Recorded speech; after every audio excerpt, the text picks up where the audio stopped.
अब एक बात तो तय है कि हम सबको यहीं इसी टापू में जीना है और यहां जिंदा रहने के दो ही तरीके हैं। पहला तरीका कि हम सब एक परिवार की तरह रहें, एक दूसरे को इज्जत दें, एक दूसरे का ख्याल करें और साथ साथ यहां से निकलने का रास्ता भी ढूंढें। और दूसरा तरीका? दूसरा तरीका बहुत आसान है। तो फिर उसी पे चलते हैं, क्यों? दूसरा तरीका यह है कि हम एक दूसरे को खत्म कर दें।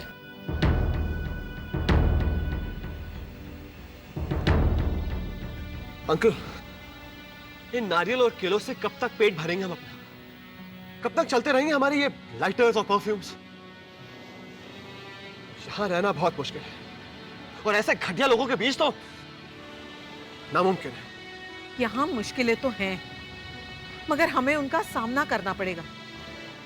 इसलिए हमें अपने आप पर विश्वास करना पड़ेगा, एक दूसरे पर भरोसा रखना पड़ेगा। वही तो, अरे वही तो यहाँ कोई करने को तैयार नहीं है।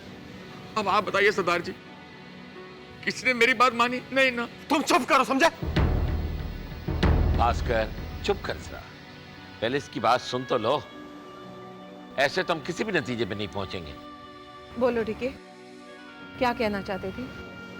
आंटी जी, मैं तो ये कह रहा था कि यहाँ किसी को मेरी बात पर भरोसा नहीं है। अब ये चिंता, ये समझता है कि मंत्री जी का खून मैंने किया है। और मीनाक्षी, क्या बताऊं आपको, अरे लकड़ियों के बोझ से बेचारी के पांव कांप रहे थे। मैं तो उसे संभालने गया और ये समझ बैठी जैसे मैं उसे छेड़खानी कर रहा हूं। अब आप बताइए, ये कोई बात हुई? नहीं ना। ठीक है, आज तक जो भी हुआ उसे भूल जाओ।